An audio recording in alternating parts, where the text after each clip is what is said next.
Hey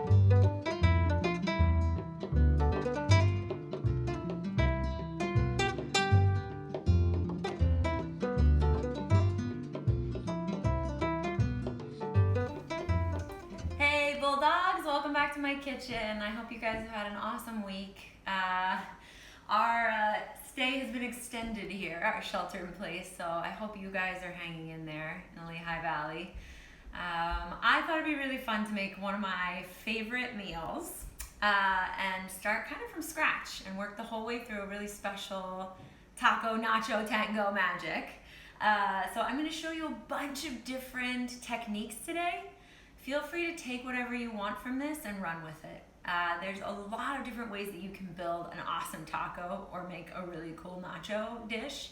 And we're just gonna run through a whole bunch of fun ways that you can put this together. No matter what's in your pantry, this is an easy go-to meal, and usually you can make it pretty healthy and pretty fresh. So again, I'm Chef Eliza. Welcome to my kitchen. I am so happy to be with my Bulldogs today. I'm a 2011 grad. I graduated with a musical theater degree, and now I cook. So we'll get more about that story later. I thought I'd start off today with making a little bit of rice. For me, rice is something that was always really tricky and daunting to get right. And it's something that took me several years to really figure out, and a lot of really awesome Mexican chefs. So what I'm going to show you today is my technique for making good rice. So what you're going to do is take 1 to 2 parts rice to water. So I've got 1.5 cups of rice. I've rinsed it really, really well. That's really important. First step, rinse your rice. That gets all of the starch off and helps it not to get too gummy. When you're cooking it, you want your rice to be light and fluffy. You don't want it to be starchy and have the consistency of risotto. I'm going to toss those aside. You got your rice in your bowl, 1.5 cups. I'm going to add 3 cups of water. So 1 part rice to 2 parts water. I'm going to add in the tap water now. Easy peasy. The water should be relatively clear. That means I rinsed my rice well. And then you're going to add in a great big pinch, 5-finger pinch of salt. Okay? Now, here are the 2 secret ingredients I want you to add next. A nice dash of oil. It can be avocado oil, canola oil, coconut oil. I use olive oil. I'm going to use a nice dash of that. It's about a tablespoon. The olive oil, or whatever oil you've chosen, helps coat the grains of rice, and then it prevents them from sticking together too much, and it also makes them really rich. You'll see what I mean when we cook this. Here's the second secret ingredient. So we put in 1 part to 2 parts rice to water, pinch of salt, and then I added in a fat, olive oil in my case. Now we're gonna add in an acid. I'm gonna use the all-important limone.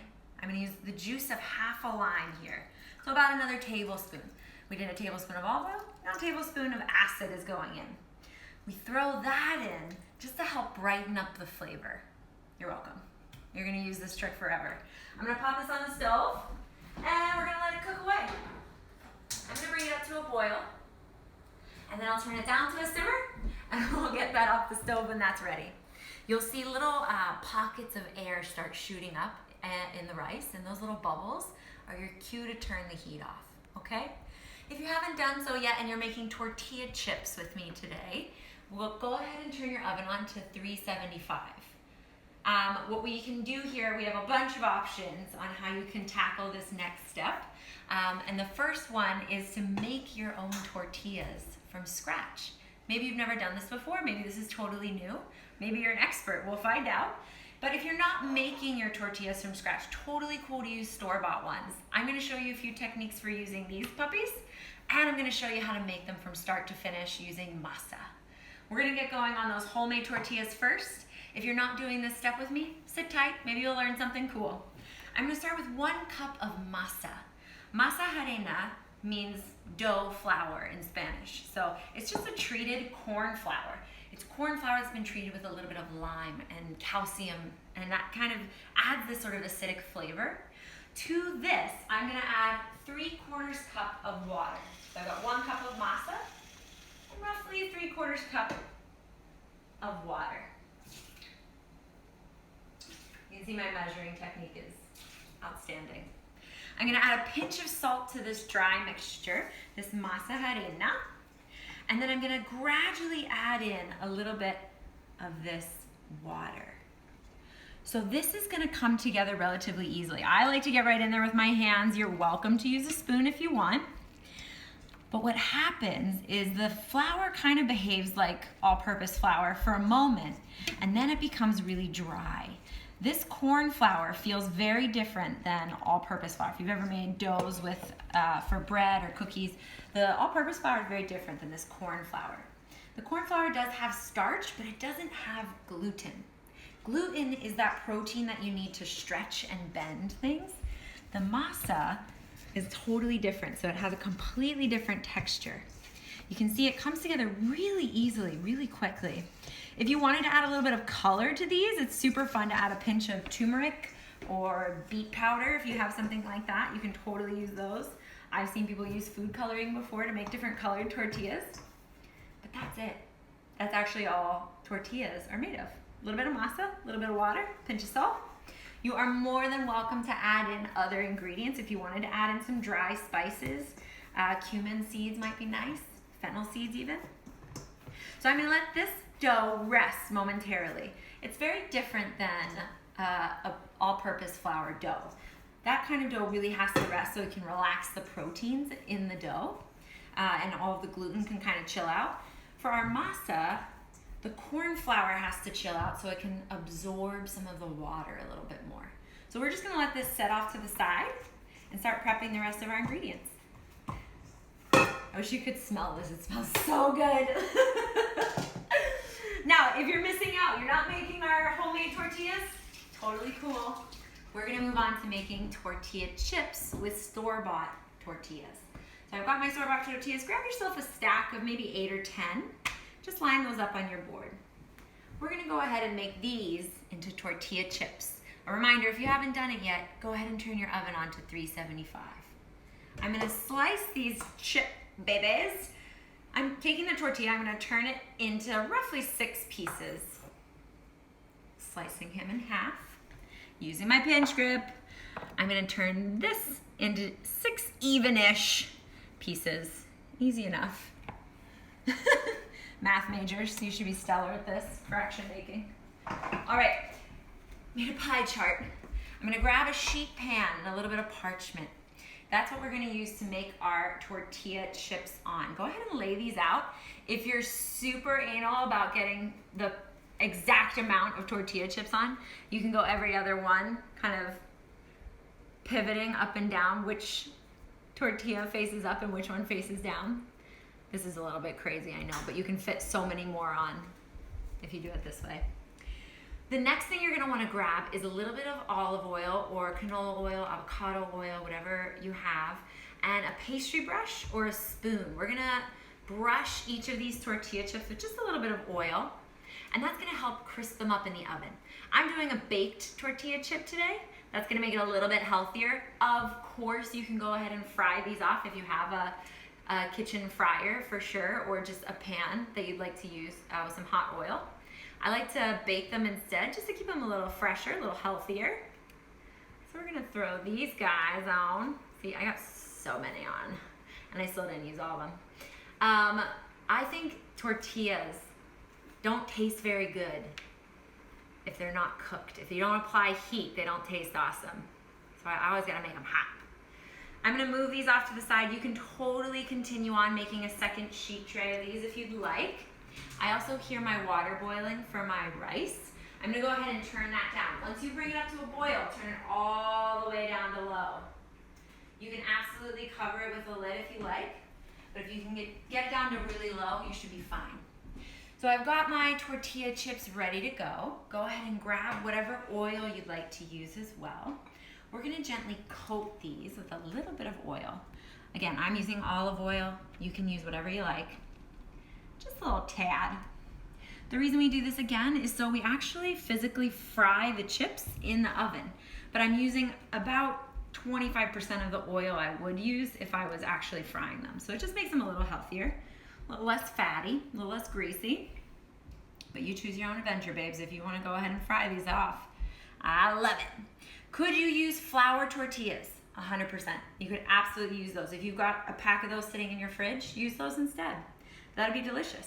They taste a little bit like pita chips when you bake them in the oven this way.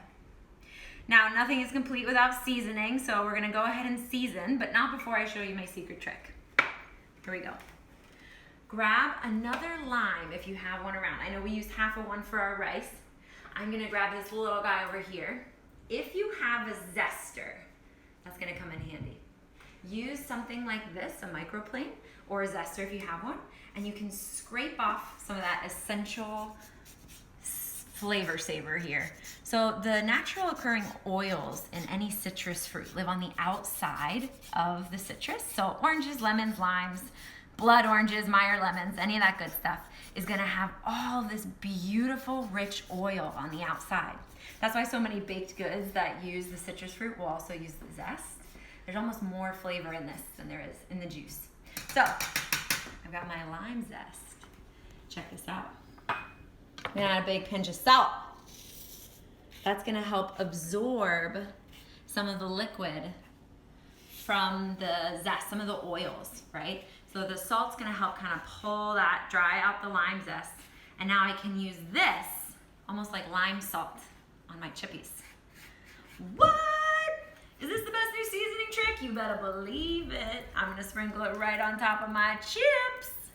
You can totally save this. If you pop it in the fridge, it'll keep for you for about 3 days. So you can absolutely use it to brighten up really any meal. I like putting it on top of salad. You could throw it into a burrito. You know, anything that could use a little zest pop, go for it. Boom! Those are going in the oven. Set your timer for about 6 minutes once you've gotten your chips seasoned. If you skip the lime trick, totally cool. Make sure you season your chips with salt, okay? Super important. Gotta make them delicious. Into the oven we go. 375. Set your timer. 6 minutes. We'll check back. My rice is looking delightful. You could throw the rest of this into your rice as well. That's always a good trick too. But I like making, I used to buy those really naughty lime chips all the time. And I figure, why not make them myself instead? All right, you guys, we're clearing out of the way anything that's left over from our tortilla making. I'm gonna go over very quickly the rest of the ingredients that you might wanna grab if you're gonna be with me here making your salsa and your taco nacho fillings. So I've got here some already seasoned and cooked off ground turkey. Of course, you could use some shredded chicken, ground beef, whatever you like. Honestly, anything you had left over is perfect. I've got, for my black beans, I'm gonna be using, again, black beans, obviously. You could totally substitute pinto beans, even garbanzo beans are fine. You could grab yourself an onion and a little clove of garlic if you like. And then for our toppings, I'm gonna make a special salsa. This is my secret recipe salsa. Super easy, super fresh. I'm gonna use a pineapple, just about a third of a pineapple, some fresh tomato, a little bit of lime, more onion, and of course, all the other accoutrements. So we've got our cheese, we've got our sour cream. In my case, I use Greek yogurt, a little bit healthier. Got some avocado, jalapeno, that looks beautiful. And then these are the secret weapons, you guys. Cumin is essential. If you have a little bit of cumin in that pantry, go ahead and grab it. This is oregano. Of course, oregano is gonna go into our black beans. And then this is my other secret weapon. This is curry powder.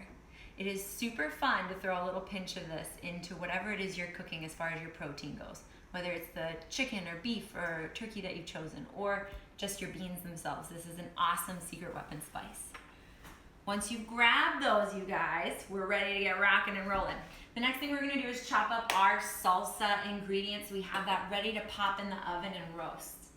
We're gonna go ahead and grab one bowl for this, and then go ahead and grab your red onion or white onion. Either way is fine. Even a shallot would do well. Perfect. We're gonna go ahead and slice off the tail, keep that root end attached. If you heard me say it once, you're gonna hear me say it again. Save the outside layer for stock. I'm gonna take off this little tail end. So I'm holding on with my claw and I'm holding on with my pinch grip, making sure to pinch right up against the blade. I slice straight through. Now I've got this nice flat surface to rest on. Save these papery bits. They make beautiful stock. The purple ones are especially nice. The stock looks really golden red when you do that. Now I'm gonna use the bridge and slice straight through here. I keep the root end attached so that it can contain the enzyme for me a little bit more. It helps protect my eyes, and it also keeps the onion in these nice little kind of packages while you're trying to dice it. I've also successfully gotten a nice flat surface I can cut on now. So go ahead and peel away both ends here. We're gonna use half of this onion for our salsa and the other half for our beans. You're welcome, multi-purpose. All right, so I've got my onion. Now I'm just gonna follow these ridges. If you've watched me chop onions before, I always point this out. The onion tells you exactly where you're gonna chop. So I use the point of my knife and I insert it into those little ridges, following the lines the whole way around. Using my claw, I'm gonna let my knife follow the line of the onion. Go right around the rainbow here. Keep that root end attached to make sure it all stays together in one little packet here.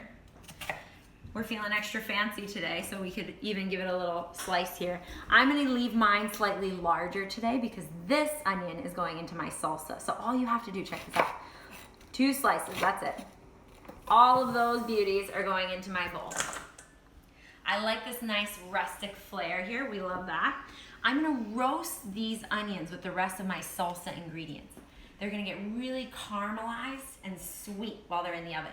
So throw those onions in there. The other 2 ingredients we're gonna grab now are our tropical fruit, pineapple. If you have a mango instead, that's also really awesome to use. And I'm gonna grab tomatoes. In our grocery list, I know we called for 3 tomatoes.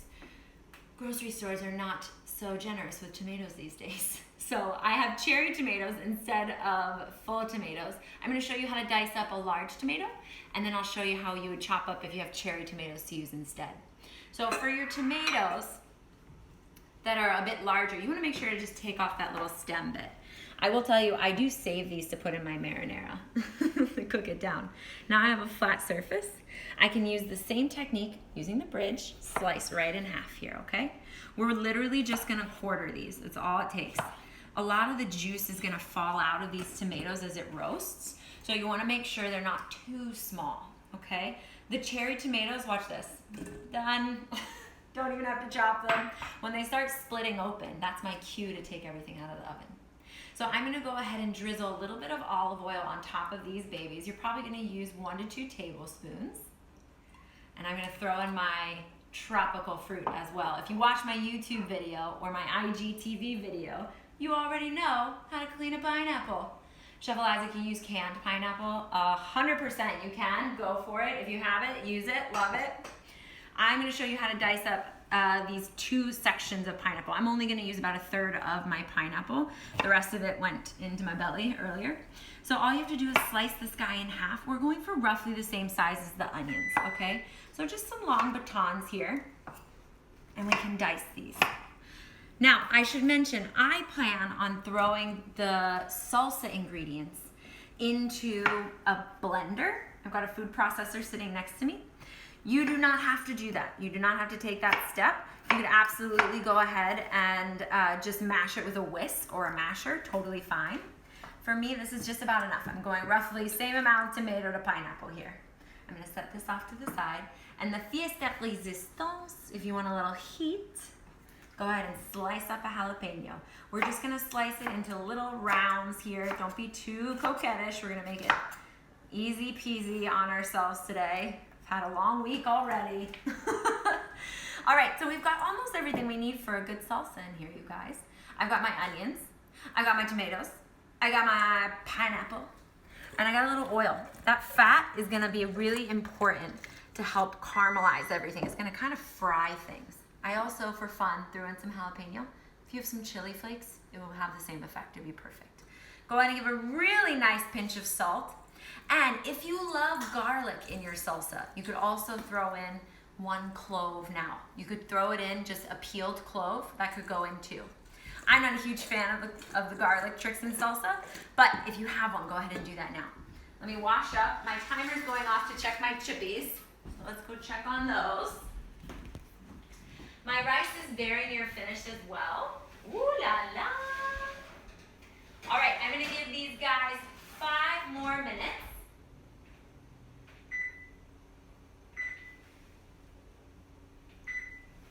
me show you what's happening inside my rice bowl here. It's nearly finished. Do you see the little tiny holes that are starting to poke out here? That's a really good sign that my rice is almost complete. When I tilt it though, you see there's a tiny bit of liquid left. See that? Just a little bit of liquid left kind of on the ridge. I'm gonna put it back on the stove. That needs maybe 4 more minutes, okay? And then we'll give it a fluff. You notice I didn't touch it. When I put it into the pot and popped it onto the stove, I didn't stir it, I didn't move it around a whole bunch. If you go crazy stirring your rice while it's cooking, it's gonna get gummy, it's gonna get super starchy, and it's gonna flatten the grains.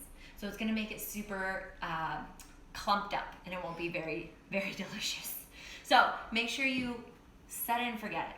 Just leave it be. It's gonna do its own thing, okay? Now, our salsa ingredients are about ready to go into the oven. I'm gonna place this little puppy onto my sheet tray. If you save some of that lime salt, now would be an amazing time to reuse it. Sprinkle it into that salsa. Here we go.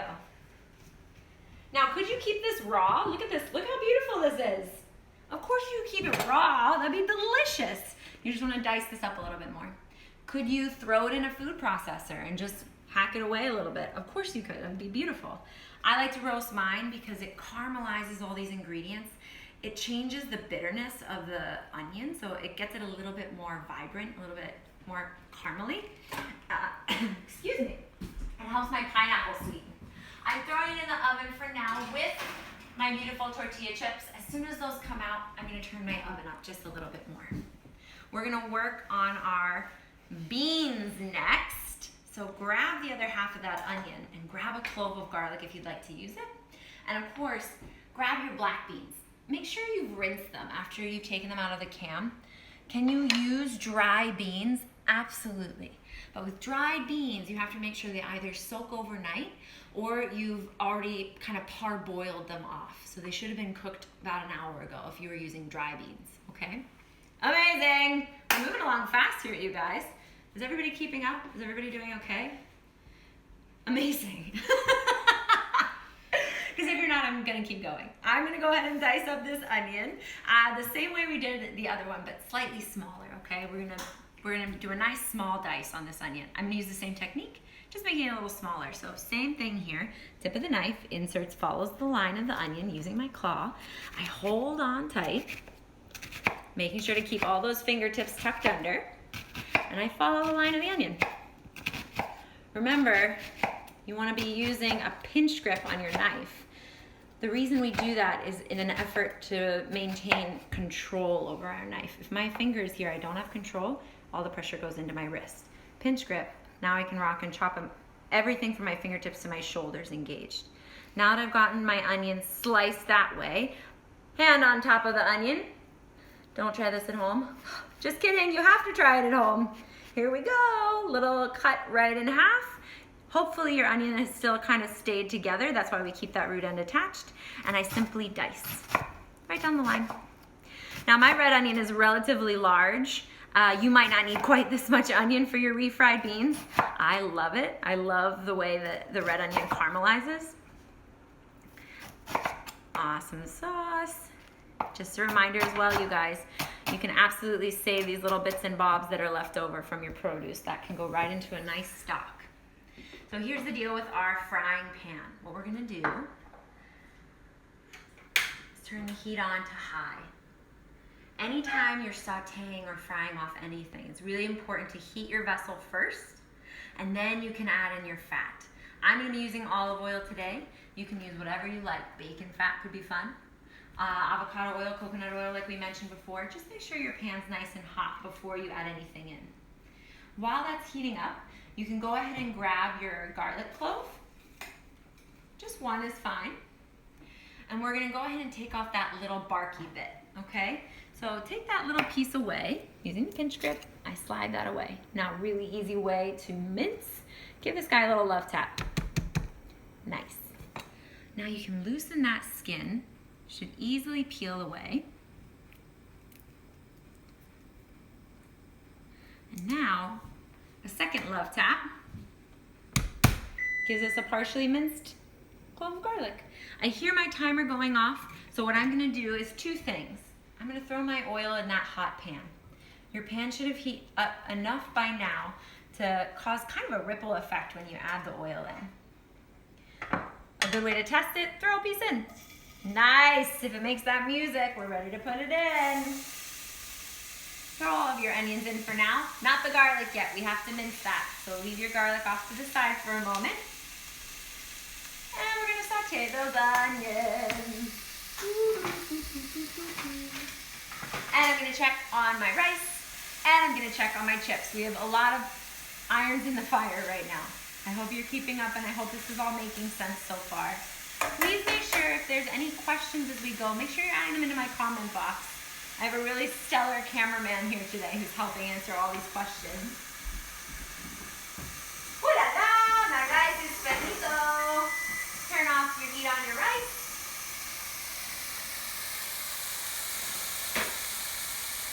Nice.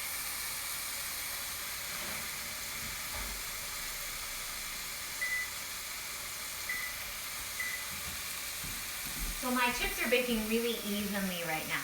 They look really nice, but they need another 3-4 minutes, okay? So our rice is finished. I've taken it off the heat.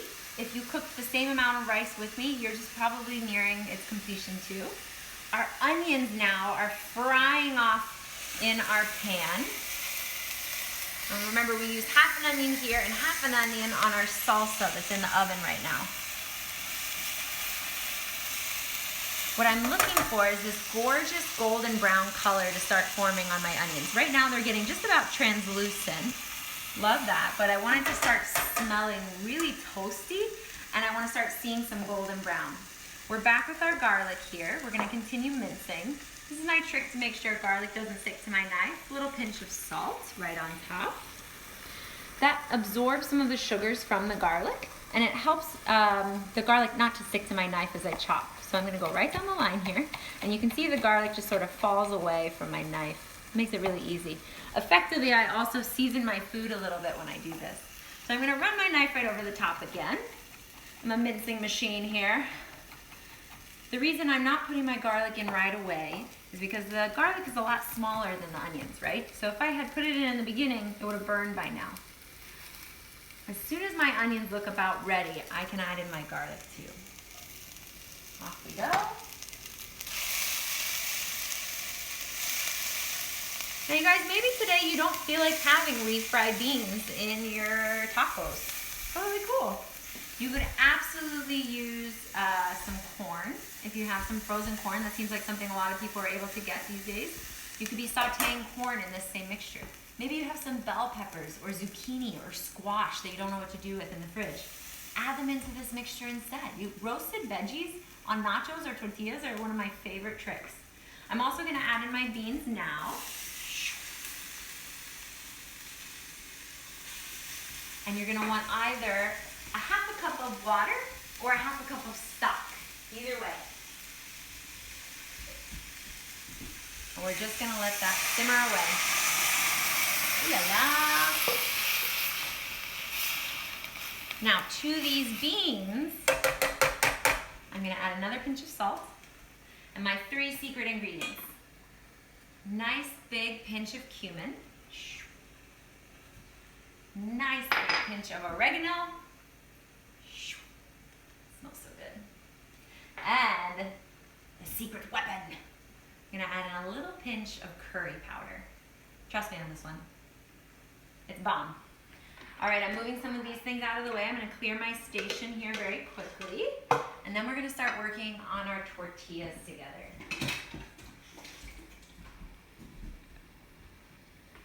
Hope everybody's still keeping up, and I hope you're enjoying this. It's been really fun to hang out with you guys every week. This is sadly our last week of programming, but I hope that I get to come see you guys again in the fall. Let me give this just a little stir here. So what I'm looking for here is enough liquid to just barely coat the beans. A little bit more and it's gonna get soupy, a little bit less and they're gonna dry out. So as they're cooking, we're trying to get them to soften enough that I can take a whisk or a masher and really mash them well. You might have to add a little bit of water as we go. okay? Now, here is how we make our tortillas. I have two special tools that you can use, and of course you can get creative, but I have something that's called a tortilla press. If you've never seen one of these before, super easy to use, really, really simple, but a lot of people don't have these at home, so I'm also going to show you how you can use just a plain old rolling pin. Timer's going off. I'm going to go check my tortilla chips. Oh yeah! Looking good. All right.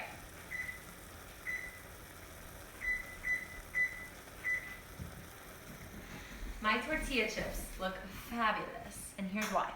They've got this really beautiful golden brown color. You can see they started to curl up just a little bit.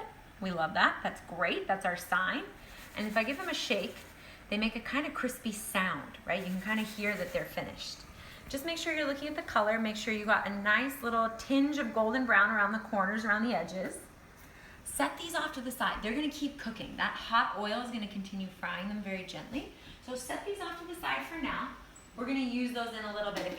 If you're following along and making nachos with me, those are going to be perfect, just like that, okay? Our beans are coming to a boil now, so I'm going to turn these down to medium. We don't want to go crazy on our heat. Turn that down to medium. I think we are going to need just a little bit more water, but we'll see. I'm going to grab some of my tortilla dough. Now this tortilla dough, this 1 cup of masa, is enough to make 8 tortillas. So go ahead and divide your dough into 4 roughly equal parts, okay? I'm going to show you just quickly how to make a few rounds of this. So I take my tortilla dough, once I divided it into 4, and I can divide this in half, right? I'm going to make 2 tortillas out of this. Again, 2 ways I can do this. I can use a tortilla press, and I'll show you how that works, simply by placing a piece of parchment on either side of the tortilla. I give it a little press in the palm of my hand. It's kind of like Play-Doh. Little press. And get it kind of dead center in the middle of that tortilla press. Old school. Making sure this can come the whole way down. I'm going to use this handle to crush it into place. So it just works like a flattening piece of equipment. I open it up. Woo! I got a tortilla! So you can set these little rounds off to the side, and then I'm going to show you how you can do it with a rolling pin, just the same way. If you don't have a rolling pin in your house, you can absolutely use a really heavy olive oil bottle, or even a wine bottle works really well too. So I'm going to take my tortilla dough just the same, give it a little press, right onto that parchment, just like that. I tap it down just lightly. And I'm going to give it a little roll here. You can treat it just like pie dough, moving it the whole way around to get a nice circle shape. The parchment prevents it from sticking to anything, your board or your rolling pin. Of course, if you already have an open bottle of wine, you can absolutely be using that too. 21 and over, friends. All right, now, we're almost there, you guys. Looking good. If you're wondering about that salsa, your oven can get turned up all the way to 450 at this time, and that's going to only take a few minutes in the oven. We're trying to really caramelize the onions quickly, and I'll use some of all the goodness from that sheet pan in just a minute. So I've got my tortilla, rustic, old school, love it. Not a perfect circle, but ideal for making delicious tacos. I'm going to set this off to the side. Let me show you one more time. Oh, maybe we don't have enough time. I'm gonna move on here for a moment, you guys. Sorry. I'm thinking we might not have quite enough time for me to demo any more tortilla dough. But hopefully you can have fun with this. If you want, you can wrap this up. Oh, we have time. Let's do it. Let's do one more. Why not? Why not? You can see how the parchment paper kind of lets everything peel away. So I'm gonna take this ball of dough one more time. Splitting it in half. A little pat. And we're gonna roll this puppy out. They do make enormous, amazing machines that can do this for you. And I think there's something so cool about getting in touch with our food this way, making it all from scratch, all by hand. They do taste a little different, and I love how soft these tortillas stay. So go ahead and play with this at home. You'll never have to buy tortillas again. And a bag of masa is super cheap. If you're on a budget, this is one of my favorite things to utilize. All right, I'm gonna get our masa dough out of the way. Tossing that off to the side. Give a check to your fried beans here. One more time, the way that we made these, we sauteed half an onion and 1 clove of garlic with a little bit of olive oil. I added in my beans and I added in about half a cup of water. I'm letting them cook down now, and the beans will start telling you when they're ready to get mashed because they'll start kind of mashing under whatever spoon I'm using, whatever utensil I'm using. We seasoned our beans with a little bit of salt, a little bit of oregano, a little bit of cumin, and now we're just kind of letting it chill and cook down in its own liquid. I do need to add just a touch more water for mine. If you use a slightly smaller can of beans than I did, you may not need this. But I'm trying to keep enough liquid in there just to barely coat the beans. Just to barely make them float. Perfect. Now we made our tortillas. Our chips have come out of the oven. I'm leaving them on the sheet tray because I'm gonna build nachos right on top of here, okay? You might have bought store-bought chips. That's awesome. Way to go. You can set yourself up for success just by adding your chips to a sheet tray, and we can sprinkle all of our finishing toppings right on top. I'm gonna check our salsa ingredients and see how they're doing. Oh, yeah.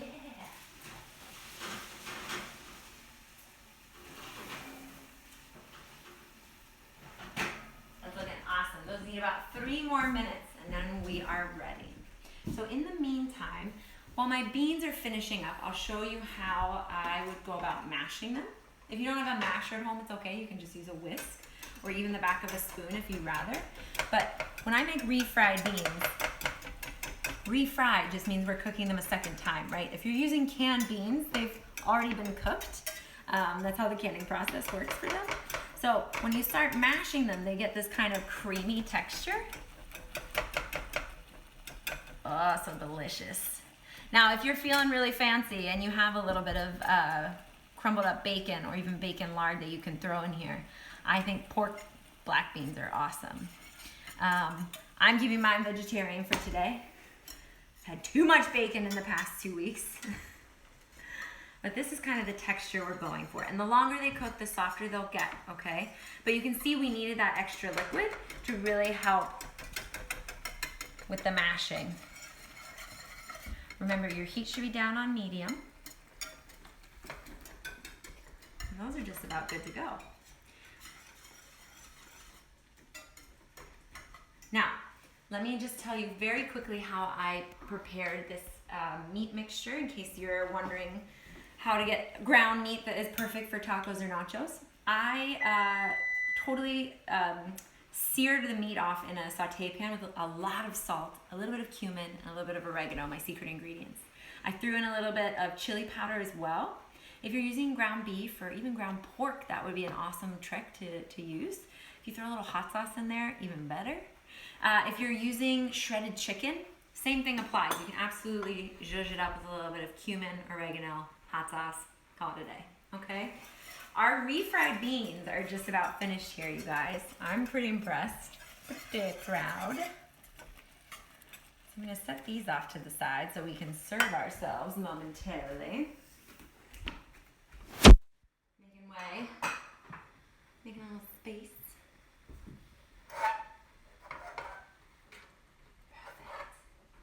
Okay, so I am going to leave these here for a moment. I'm going to show you how you can cook off your tortillas. Now, if you made those fresh masa tortillas with me, it's really, really simple. If you have a griddle at home, you can totally use that. You could even grill these off if you're firing up the grill. But a griddle that you would use to make French toast or pancakes on works great, or just a saute pan. You can choose to use just a dry saute pan.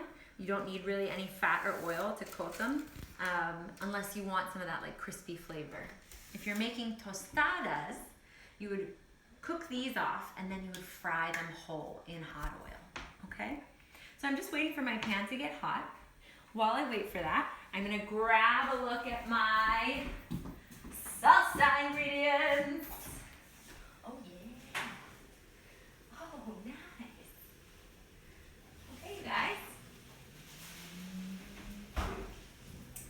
Now this is kind of dealer's choice. You can take a peek here.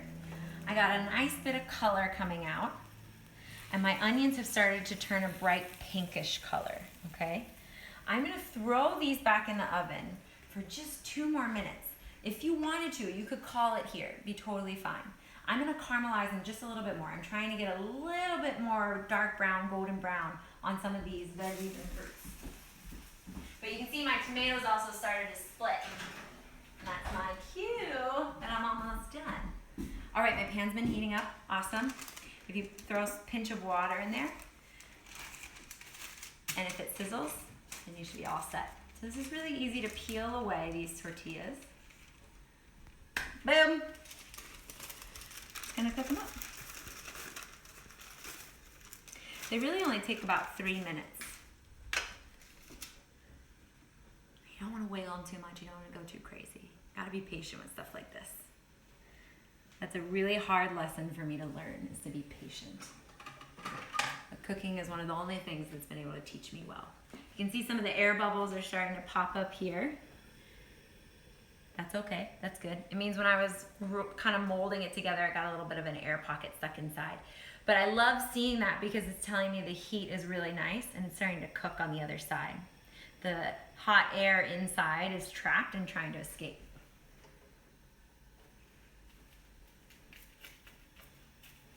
Oh, he doesn't want to move yet. See, you gotta be patient. Gotta be patient, Eliza. I'm gonna give it just a little bit more time.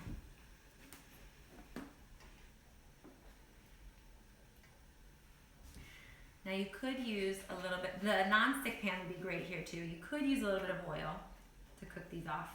And like I said, they are gonna be a little bit more fragile, but I think they're just so delicious. Do you have to make tortillas like this every time? No. Do I expect you to do that? No. But you can, and if you make them in large batches, you can actually save them just like this and then reheat them again if you wanted to make a taco with these homemade tortillas, okay? So we can start taking a look at our other tortillas. If you have a gas stove at home that allows you to have open flame, these are really fun to work with right over the stove. But if you don't, that's okay. You can totally just quickly microwave them or reheat them in the oven to get them nice and warm. Again, like I said, I think their flavor is much better if you add some heat.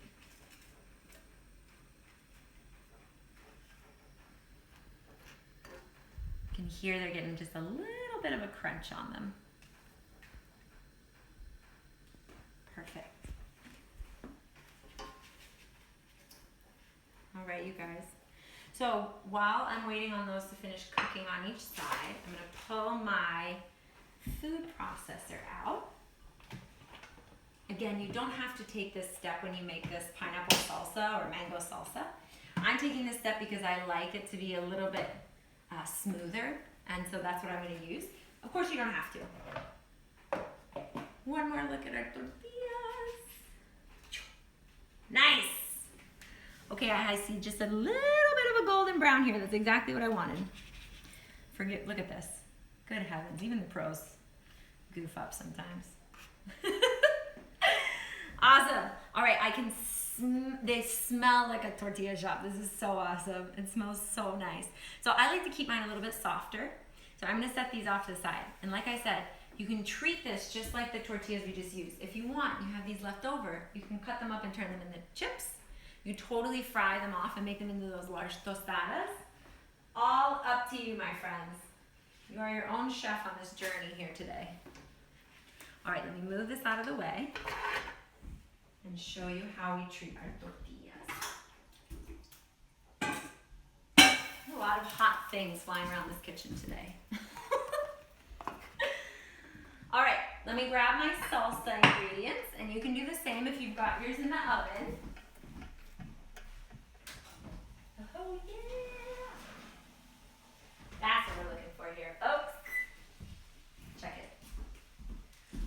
So I waited until I got this really nice coloring happening. You can see almost all of my cherry tomatoes split open, and the skin starts to come away. If you use aroma or beefsteak tomato, the skin kind of starts to separate. That's what we wanted, okay? And let this chill out for just a moment. The reason I do it on parchment, you could use aluminum foil as well. It's just so I can pick it up more easily.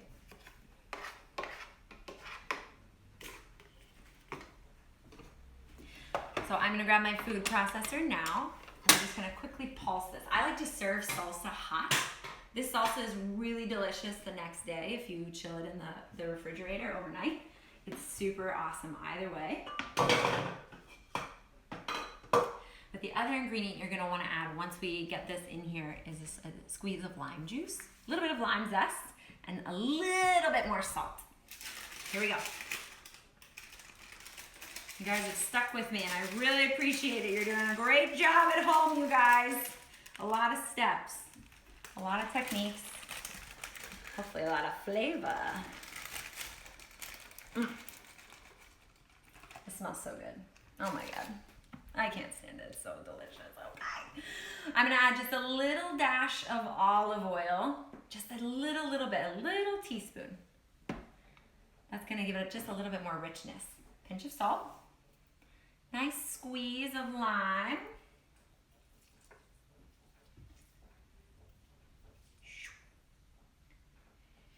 And a little bit of cilantro.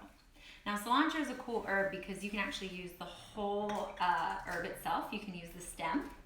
I save some of those stems and make a Thai curry out of them, like a little Thai curry paste. But you can use the whole bit of cilantro. So you can slice and dice right down the line. That's gonna go into my little bowl here. And off we go.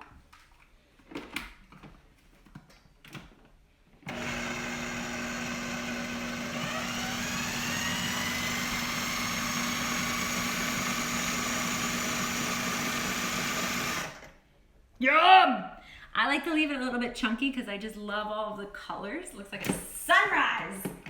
But dealer's choice again, you get to decide how you want to treat your salsa or how to take the lid off, Chef Liza. Pull that guy out. Oh my God, look at that. Can you believe it? All right, here's the deal, you guys. If your oven is still on and you're here with me to make nachos, here's how it's gonna go. Mound these guys up in the center. You could even do these in almost aluminum foil packets if you wanted to. But now you can choose your own adventure. Grab some of your toppings. Throw them on top. We don't have nachos. This is a really fun party trick if you're trying to serve a lot of people. It's fun to make a couple sheet trays of this kind of food and just serve them just like this. They look beautiful. They make for easy cleanup. I've got my beans. I'm gonna sprinkle a bit of this. Your rice you can pile on top too, or you can just serve it on the side, up to you. Look how nice those refried beans came out, so creamy. Delish. Okay, now of course, no beautiful nacho is complete without cheese. You don't have to use cheese, and if you were with me for our first lesson for mac and cheese, you can totally make a cheese sauce. This is the cheater way to do it. So I'm throwing on a little cheese, a little queso. And our oven's still set to 450, which is perfect. That'll melt this beautifully. Remember, your rice is still there to serve on the side too, okay? I lied to myself. Very good habit of turning the oven off when I think I'm done. Leave your salsa on the side for now. Again, like I said, you can totally serve it warm, or you can go ahead and chill it overnight. This will keep for about a week, so feel free to throw this on top of an omelet or into a burrito. Even putting it on top of white rice is delicious, I'm telling you. You will thank me. Now, if you have some other accoutrements you want to use for your taco or on top of your nachos, now's the time to grab those. I'm gonna use one of my favorite little fruits here, my avocado. Here's a fun way to slice avocado. If you place your palm on top and rotate the avocado kind of around your knife, making sure to keep your fingertips lifted. It's usually relatively easy if you got a ripe one for it to kind of spin itself away. So if I give it a little twist, it'll pop open. He is a green Gus, look at that. He's a young guy. So what you can do is then use a spoon to scoop out the flesh of the avocado and give it a slice. Avocado browns really fast, so if you still have some lime juice around, go ahead and use that. Oh my gosh, he is so green. I don't know if anybody's been able to find some ripe avocados here this week. Option 2, I'm slicing him in half, slicing him into wedges. So I'm gonna throw these guys in the compost, and then I'm just gonna use the edge of my knife to slice the skin off. very carefully following this guy. It's a beautiful color, but he's definitely underripe. Now for my avocados, like I said, I really love using just a little bit of lime and also a little bit of salt. So go ahead and get the peel off your avocado. You can set these aside. Of course, you can make this into guacamole instead, if you would like, or just keep them raw. I like just the plain avocado. It's really rich and creamy as it is, so you get to choose your own adventure there. I'm gonna set those off to the side, little pinch of salt, and like I said, little dash of lime, just to make sure they don't turn brown on you. Okay. Oh, my little avocados. Okay, now, if you are desiring a taco this evening instead of a nacho, here's what you can do. We'll start with the dishes. Just kidding. I'm gonna go ahead and take a tortilla and I'll light up my flame. If you have the luxury of being able to use a gas stove, this is a really awesome trick. All you have to do is throw this guy right onto the flame, and then either using tongs or your fingers, you can give him a little flip. That flame charred kind of gives just this really beautiful color. And it just toasts the tortilla in such a nice way. Get some really delicious flavor. Look at that, beautiful. And it'll tell you when it's done. If you can smell some of the smoke coming off of it from that char, you're done. That's all it takes, just a couple of seconds. Now you can build your tortilla however you want. I'm gonna use my beans and I'm gonna use my salsa. I'm gonna use some of my turkey here. If you got it while it's really hot, your cheese will melt right away for you, okay?